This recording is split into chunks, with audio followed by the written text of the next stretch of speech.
All right, welcome back, everyone. It is LaughNgamez here. I'm back with another Starcraft 2 1 vs 1 replay cast. We're going to be having ourselves a Protoss versus Terran on the map New Repugnancy. Always a great matchup, just one of the best matchups to watch, in my opinion. Regardless of how you feel about it, whether you play it or whether you just watch it, it's a pretty good one to watch. And we've got two great players here today. It's going to be Jason taking on Beastyqt. So Jason, the Canadian Terran streamer, playing versus Beastyqt, the random, I want to say Serbian. I'm 99% sure, Serbian Beastyqt. And Beastyqt, actually a random Grandmaster from Europe, but he queues up on the North American server. Or maybe it is Jason on the European server. These guys swap every now and then. But both these guys, great players. Should be a good match between these two. Now, Beastyqt, he queued up random, so Jason doesn't know that he's going to be taking on a Protoss player just yet. So SCV is going to be moving out to Scout. So that's definitely going to be important for him to find out. Looks like this SCV going to run right on into that probe. They quickly bop noses there. But now Jason does know that it is versus Protoss. And we'll see how Beastyqt is going to approach this matchup versus his opponent. For now, Probe just doing its standard harassment thing. But no, both these guys do stream on Twitch, so they're you can check them out, guys. I recommend that you do. If you're a Terran, you might want to watch Jason stream Beastyqt. He plays all the races. But no, looks like we've got ourselves a gateway into Cybercore for Beastyqt. So just wanting to get that up as quick as possible. Allows you to get out a quicker Adept or Stalker. Basically makes you not have to worry about a Reaper or anything like that. And then Jason planning a command center on the high ground, as a matter of fact. So just being extra safe versus his opponent here. Then Reaper will be out in a second, but the Probe already skedaddling out of there, hightailing it, making it, hoofing it, whatever you want to say. He's running away because that Reaper's going to be popping on out. Oh, that was a bit of a mouse freak out there.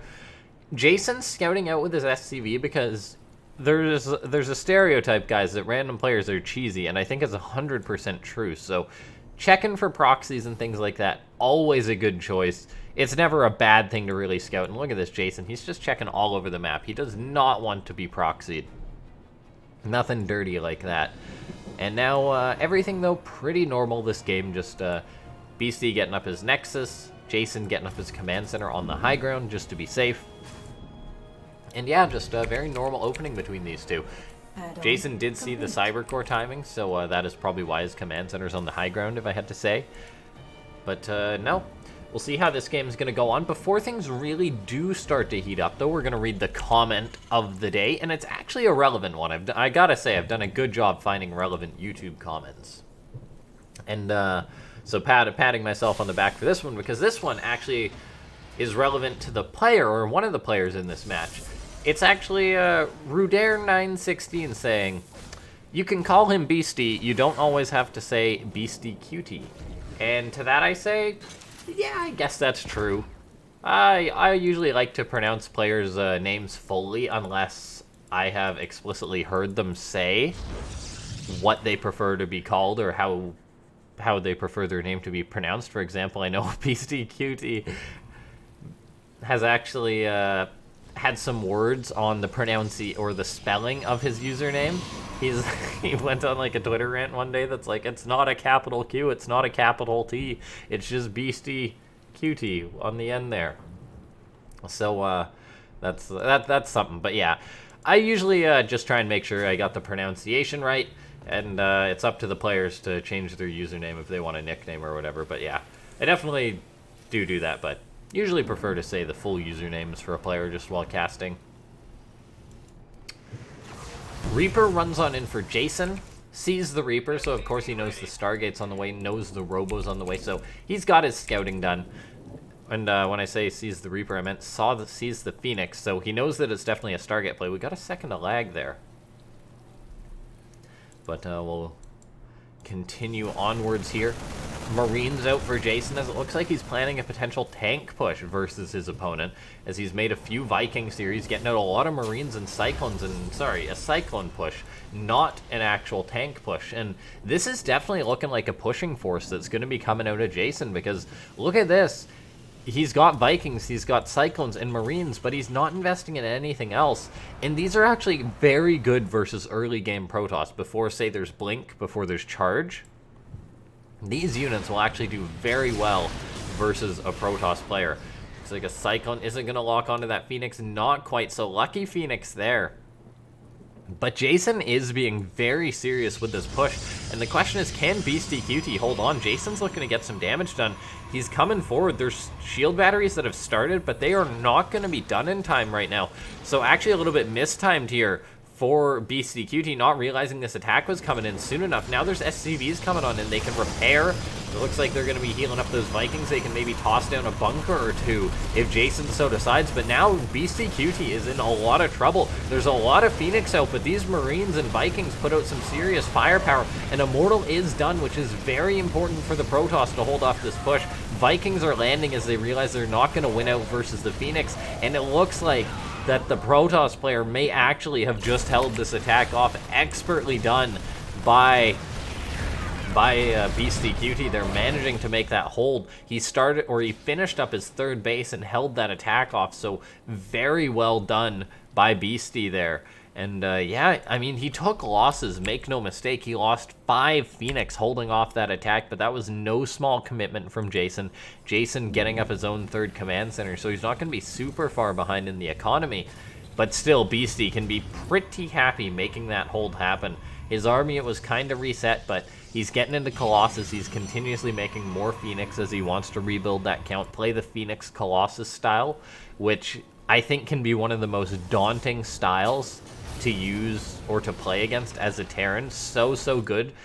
I mean, there's definitely mistakes that can happen when a Protoss plays this style, but if you are a good Protoss and you, or say a superior Protoss, and you play versus, say, a lesser opponent playing Phoenix Colossus, you sometimes just look invincible. Like, your opponent will just be deflected away from you because of the nature of how Colossus and Phoenix work. We're now seeing 1-1 on the way, +1 ground weapons, +1 air weapons on the way for Beastyqt, so just going to be upgrading those Colossus, upgrading the Phoenix, and he's already getting up a 4th Nexus. This is bold, but it could very well be completely valid here for the Protoss player because he knows that the tech of his opponent is so delayed. Like, Beasty saw the stim timing, he saw the extra barracks timing, so he's not worried about dying right now. And he's like, I'm just going to take a 4th base, I don't care, I'll do what I want. Jason, he's going to be getting up an extra starport here so he can maybe outmass in the air versus his opponent. But Beasty, he's going double Phoenix, getting air upgrades, getting up a fleet beacon. I don't know if he's going to yield air control to Jason, and off the back of his economy, which is going to be looking very good, it's a little bit concerning for Jason the way this game's going to be powering out. Beastyqt very good at that late game Protoss style to my knowledge. One thing that I would like to point out is how Beastyqt is actually delaying his Colossus production significantly there. There was like a good few seconds in which he was investing in other tech, maybe a minute or so, and he only made 1 Colossus. He's getting another on the way, but that is something that I feel might be relevant later on if Jason does move out for a push. Maybe there'll only be, say, 2 Colossus instead of 3, or 3 instead of 4. And versus tanks, that could be a little bit concerning. Now, the Phoenix count is rebuilt for Beastyqt, though, so he's going to get on in here. He's going to start picking up some poor SCVs, just trying to do their job and build supply depots, but they're having themselves a real bad time. And now we're seeing Psystorm on the way back at home for Beastyqt. Psystorm is such a powerful tool for the Protoss because it really makes life hard for the Terran. Nice Phoenixes trying to catch some Vikings. Looks like they aren't going to have much success there. So that's actually pretty good for Jason, able to lower that Phoenix count. Yeah, everything concerned though. I mean, it's looking like Beasty. He's playing it a bit odd. He's going into Carriers, Psystorm, Extended Thermal Lance. So Carriers versus Terran is a little bit unorthodox. And there is going to be a lot of Vikings out. So it's possible that this could just be a moot investment into Carriers for Beastyqt. Although at the end of the day, he should still have Psystorm. Does he have Blink? He doesn't have Blink, which could hurt him a little bit. And he will be behind on the ground upgrades. So it's interesting to see how well this is going to work out for Beastyqt, because there's definitely sacrifices that he's making playing this more odd style. Now, Jason, he is going to be looking to move out from the scheme of things. He's up on army supply, and he's going to be having 1-1 upgrades, so he'll be moving out. And can Beastyqt hold on versus this? He lost a lot of Phoenix, so there's no way that he can challenge 11 Vikings in the sky, so he's really going to have to rely on his Psystorm.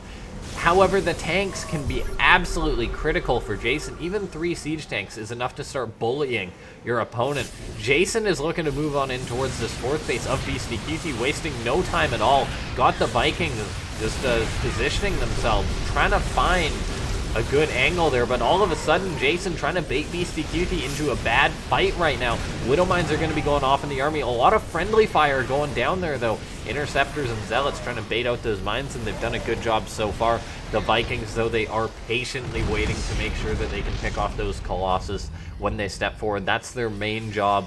The carriers themselves aren't too big of a factor. There is a lot of units in play at this point in this game, though. Is just look at this, the tanks setting up, the carriers coming on in, the Psystorms are going to be very important, though. Hitting the Vikings is absolutely massive. That being said, though, the Colossus are going to go down, and now can the Psystorm and just a couple of carriers hold on versus all this bio? I don't know if that's going to be the case, but there is a lot of Psystorm, though, just a blanket being thrown down by Beastyqt, and it is enough to send his opponent packing. Good hold by Beasty. He wasn't doing too good in that air fight. It really was the High Templar that managed to make that fight happen for him. Without so much Psystorm, there's a chance that Beasty could have folded. Jason, though, not prepared to deal with that. Just ate some nasty Psystorms, and is now going to have to take this game later, as he did not manage to kill his opponent there. Now, we'll see how this is going to go versus his opponent. Jason securing himself a 4th base. Very important that he's going to be getting this up. And oh man, this is where it becomes very scary. Both these guys sort of just doing the never-ending game of rock, paper, scissors. I'm making whatever, so you got to try and counter it. Like, yeah, just carriers are on the way. Vikings will counter carriers, but then High Templar counter Vikings, so then you make ghosts, but then the ghosts are countered by disruptors, and Beasty is now making those, so it's a lot of back and forth. And then, of course, there's just trying to out-position your opponent as this game's going on, so this could be a crazy Protoss versus Terran, and it already is. Beastyqt playing this unorthodox style, but so far making it work, so far hanging on. It's important to note he's got up a 5th base as this has gone on. Such an important location to keep that good economy going. Even getting up just a whack-load of pylons by this base. Wow, that is a lot of pylons. And getting up more cannons, shield batteries, just covering all of his bases, literally. Now, we'll see if he's going to get up, say, more static defense just as he starts to build up this scary army. Eventually, as the Protoss, you can try and kill the Terran, but it might just be easier to try and wait for the Terran to make a misstep into attacking you, because the Terran is usually the more desperate race to go for the attack. Jason scanning the army of Beastyqt. There is a disruptor lurking in the dark. Currently, 2 disruptors out, as those units are actually so important. We'll see if they're able to get any big hits.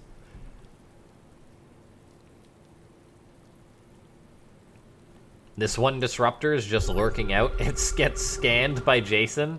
Was that Beasty trying to just bait out a scan and be like, yo, I got disruptors? We may never know.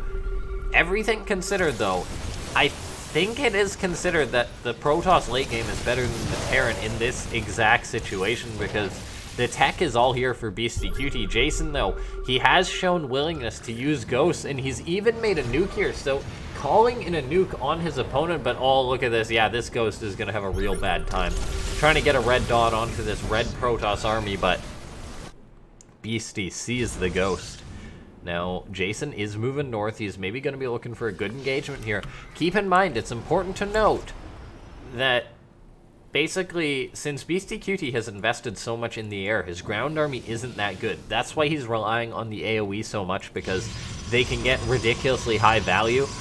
Looks like Beastyqt's being a little bit BM here, trying to secure this base of Jason, just doing the, I'm gonna take all your money sort of plan, I guess, but this is actually a bit of a lost investment from the Terran player, or from the Protoss player, pardon me. Yeah, that cost him some resources. A tactical nuke, literally tactical there, gets called in by Jason. Going to be trying to zone the Protoss out. Meanwhile, Jason going to want to try and finish off this Nexus. Beasty was probably doing that thing in which you try and mine out your opponent's side of the map so you've got more money later on. The nuke doesn't hit anything there, as pretty as it looks. Not the most useful there. Jason was trying to secure this base. That ain't happening. Meanwhile, Beasty restarts the Nexus. Jason, though, expanding to the north. One base, getting up another there. 4 command centers on the way. This is a Terran player who's showing willingness to take the game later. Now, he's got a lot of ghost stepping forward. You got to be so careful. Nice EMPs land there. And these were actually perfect EMPs. As a matter of fact, there's absolutely no Psystorm left, so the Vikings for Jason are going to get on in there. I say no Psystorm left, but of course, there's one more High Templar there for Beastyqt, having himself covered. But still, Jason taking out most of those High Templar allows his army to get underneath there, and he actually clears the army of Beastyqt. That expensive Protoss force just got wiped. Now, that was a bit of an anti-timing for Jason, but he saw his window and he took it. Moved in before 3-3, and now we'll see if he's able to clear a base. His bio is very, very stim, so he might just decide to retreat. The massive disruptor shots going off, and oh my god, they take out so much of that Terran army. That really hurts if you are Jason. God, that disruptor, how many units did that kill? My god, that was disgusting. Just a scrappy situation now as both players are trying to frantically rebuild their economy, or rebuild their army, pardon me, off the back of their good economy. Their economies are fine. No one's taken huge damage or anything like that. Beasty, though, this is like World War I here. He's just getting dug in. He's digging trenches right now in the form of cannons and shield batteries. Just digging into this position. He doesn't want to allow his opponent to advance to this side of the map. Jason snipes off a High Templar. Pop. We don't see snipe used too much anymore. Now we're going to be seeing a bit of a nuke getting called on in. This poor Zealot, though, or that poor Ghost, pardon me, he does not stand a chance. He gets picked off. Another nuke is getting fired up for Jason. He can continuously keep trying to use these, and you never know, maybe he'll get the big hit. But I'm loving this late game so far. I mean, just great Terran versus Protoss. Jason starting another orbital command. We'll see what he's going to use this command center for. Maybe wants to get it to this location, or let's see a planetary or two for extra defense, if you can afford it, Jason. For now, though, he is investing all of his money trying to rebuild his army, as it's pretty expensive, the force that he's building. So Jason actually down on army supply by a significant amount. It'll be a while before both these guys remax. A Ghost going to be going for another nuke. Going to try and bait his opponent into a bad fight from the seam of it. And guys, unlike Zerg when they get nuked, Protoss cannons cannot run away. So these cannons and pylons going to get nuked. That's actually a pretty good value there for Jason with that Ghost, with that nuke. Beasty immediately going to rebuild these cannons, but Jason can just nuke them again if he wishes. Beasty just trying to mine out this base, just trying to take his opponent's money. Like, look at this. Yeah, Beasty hasn't secured the bases that are closer to him, and you might be like, Beasty, why don't you take the easier to secure bases? And that's because he wants to just make his opponent uncomfortable, just force him into a bad fight, and then also just mining out the farther bases allows you to take the easier ones later on. A nuke being called on in for Jason once again, though, just using his Vikings to zone out the threat to this, and once again a nuke going to be landing. Oh, these High Templar are getting a bit close. Oh, actually 3 of them go down there, and the Ghost going to pop off another 2, going on a rampage. Actually just killed 5 High Templar and a good number of cannons. A big misstep from Beastyqt, and now Jason is going to be moving on in towards another location. This cannon trying to hold on, but a small Bioforce coming on in here. Bio can get damage done at any time. Beastyqt just getting ripped into by Jason right now. A big Zealot Warpin should be enough to clean this out or send it away. Cannon's gonna try and defend at this location here, but no, Jason getting some good damage done right now, cleaning out a lot of probes, and oh my god, that was a money nuke right there. I don't know if that Ghost is still alive wherever he or she is, but they're a hero. Jason got a lot of damage done with that drop as well. Cleaned out pretty much 2 probe lines. Another nuke being called on in. He really wants to bully his opponent away.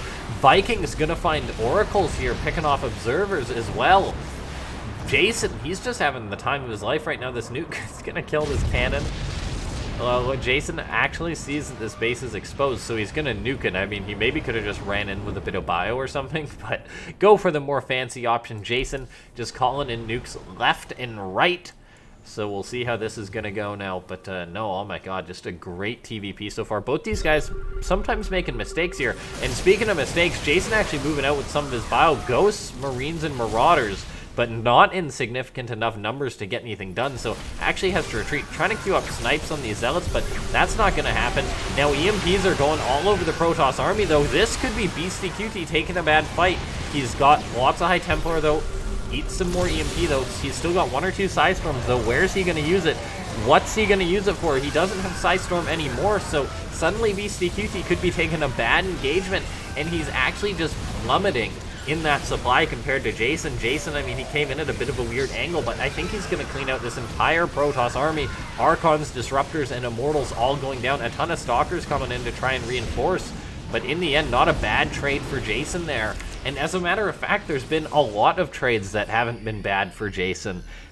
Taking a look at this right now, we see it's actually resources lost in the Terran's favor.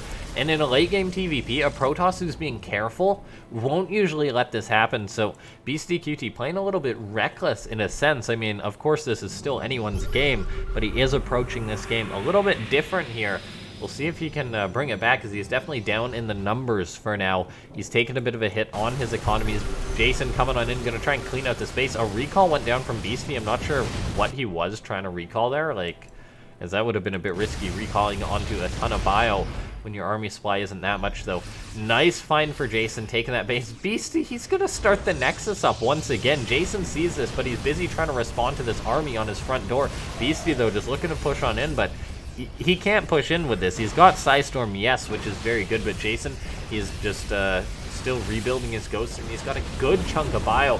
Looks like this orbital command will get picked off, though. Nice move from Beasty. Just what a fantastic TvP we're seeing right now, as this is just a wonky one, make no mistake.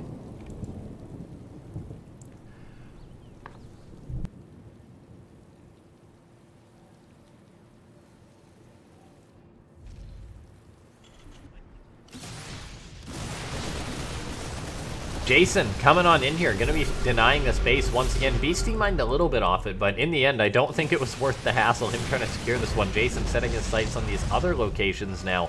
And as a matter of fact, he's stimming on in right now. He's trying to pick off some Colossus. Good retreat, though, from Beastyqt. He could be taking a very good fight. There's a Ghost calling in a nuke, but I don't know if he's going to make it happen. Oh, I think this nuke is going to happen. There's actually no detection in range, so few High Templar go down, or good save by Beasty. Actually saved those High Templar, I think. Whether intentional or not, that was really sick, and I think it might have been intentional, so great move there, but Ghost still got some value. Jason lost a bit of supply. This game is just so scrappy. I'm trying to keep eyes on absolutely everything that's going down. Beastyqt actually canceled that warping a little bit too early, got a little bit gung-ho. Fortunately for him, though, he has a whack load of gateways, 12 gateways. He can warp in Zealots for days. Now, let's see, where's this game at right now? Army supply relatively even at this point in the game. Beastyqt, he's really been aggressive this game, though, and Jason's army isn't too bad versus this. There is an absolute ton of EMP in the army for Jason. That being said, Beasty trying to skirt those EMPs by keeping his High Templar in a warp prism. Can that prism be focused down by the Vikings? So that is the question. Not just in time, though, as those High Templar drop, they get tons and tons of Psystorm off, but still, is it enough? I don't know. Jason rallying in with more and more bio. I mean, the Archons are going down. The Stalkers don't really have legs to stand on versus bio. Is it going to be enough for Beastyqt to break Jason, though? It's looking mighty, mighty close. Ghosts are cloaked, though. There's no observers to pick them off. Archons are getting weak. Jason kiting back is just few units versus few units, which is kind of ironic since both these guys have such big economies, but in comes Beasty. Zealots so good in small numbers. The bio really scales better than the Zealots, but I mean, Zealots with all their upgrades are just such monsters, so hard to kill, so a great move by Beasty trying to get a ton of these in. They can't push up a ramp, though, and they haven't actually got too much damage done. The economy is still great for both of these players, so while it's looking a little dire for Jason, there's a chance this game could just continue on. We'll see, but oh, a ton of Stalkers being warped on in. that gives Beasty a little bit more mobility, a little bit more range, and maybe he is just going to try and go for the kill move. We'll see. He's got a little bit of damage done here. Oh man, this has been a crazy Terran versus Protoss. DT Blink being researched in the midst of all this from Beastyqt. Just playing a crazy PvT right now. He is just all over the board. He's definitely been the one that's been dictating the pace of this game. Resources lost are surprisingly even, as both these players have taken losses with their big armies. Now, Beastyqt, he's moving north, though. Going to be looking to set an attack on his opponent. Jason, though, has responded, and I think he's in position in order to defend this. There's no way that Beastyqt can push into this command center or this planetary fortress, I don't think. Now, there's been more High Templar warped into this prison, but they do not have Psystorm just yet. There's one High Templar in here somewhere, maybe? No, there's actually not. So, there's not a lot of Psystorm for Beasty just yet. And let's take a look at where this game is. Gravitic Drive on the way. Warp Prism Speed for Beastyqt. He's getting DT Blink. He's getting up more Nexuses here, and both these guys, they've actually mined out a lot of their bases. So this game, 25 minutes in, is actually very close still. No one has won, no one has lost just yet. We'll see who's going to take it. Jason up on supply for now, and I think his army is going to be a little bit better value as he's got the ghosts. And there's a lot of Stalkers and Zealots in the army, which isn't the most efficient for Beasty. He doesn't have a ton of AoE. Now, the question is, can there be good EMPs from Jason? There's High Templar on the ground, but there's also Ghosts for Jason. There is a Prism somewhere, but that's not doing a lot for now. And if we can see the good EMPs land for Jason, he can definitely take this army on. Beasty's just sitting there for now, so there's a chance Jason could make that happen. But oh, look at this.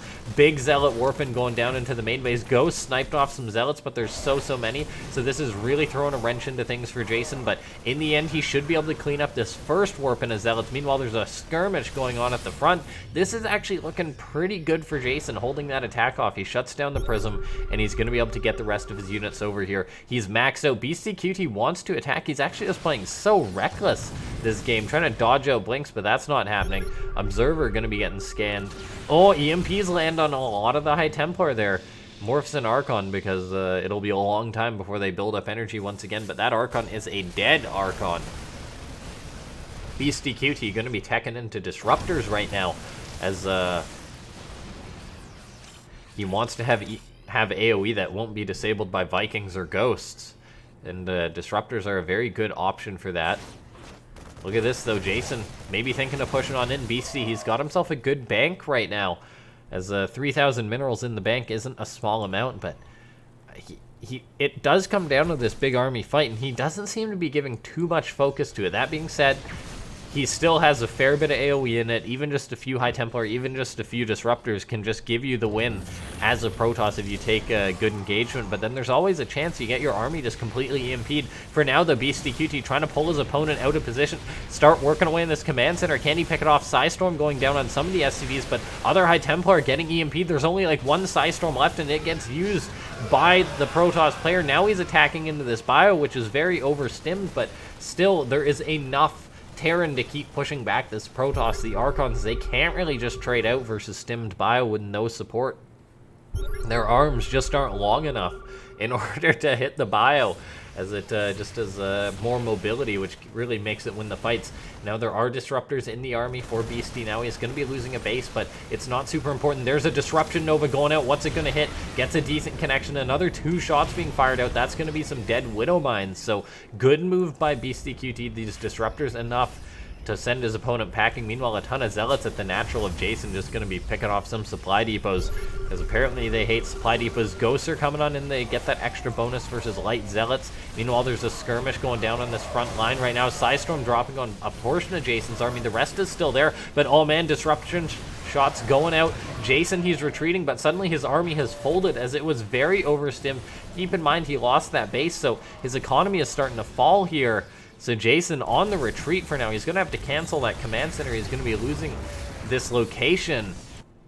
and his economy isn't that good anymore. Of course, he's got that mule money as a Terran, but both these guys are starting to mine out, and the efficiency has gone towards Beastyqt for now. While it's been a scrappy PvT, this might be all that he needs. Jason just got to do something, but losing this final planetary could act, or really his final mining base, he's got a little bit here. That could be the nail that does him in here. Jason now going to be counterattacking, going to be looking to attack these cannons, but they're trading out with his army. A nuke is being called on in. Beastyqt recalls into the nuke, but it actually gets shut down, although this is only like half of his army. The rest of his army is elsewhere. Now, disruptors are going to be getting shots. Jason splits decently, so he can probably engage this half of the army. Disruptors out of Novas, so a decent engagement for Jason. More disruptors coming on in. The rest of Beasty's army is starting to trickle in, and Jason is surrounded. He focuses down the disruptors, but is there too much Protoss right now? Jason trying to get out with everything he can, losing some of his supply, and if we look at the numbers right now, he is in a world of trouble. He kept his one extra planetary that's barely mining alive, but it's just too much Protoss right now. After a crazy PvT, Beasty able to bring it back, able to do what he needed, and in the end, he just had the better economy, it would seem. Jason never securing the space, and maybe not muling, say, this one enough. He's trying to get it back on track if he can hold on, but a lot of his supply is also in Medivac, so it's a little bit deceiving here. His army is just so small, and the Colossus and everything else for Beasty are going to clean this one out, and that's going to be GG. Beastyqt, with his sort of crazy, erratic Protoss style, is able to take down Jason. What a fantastic Protoss versus Terran between these two.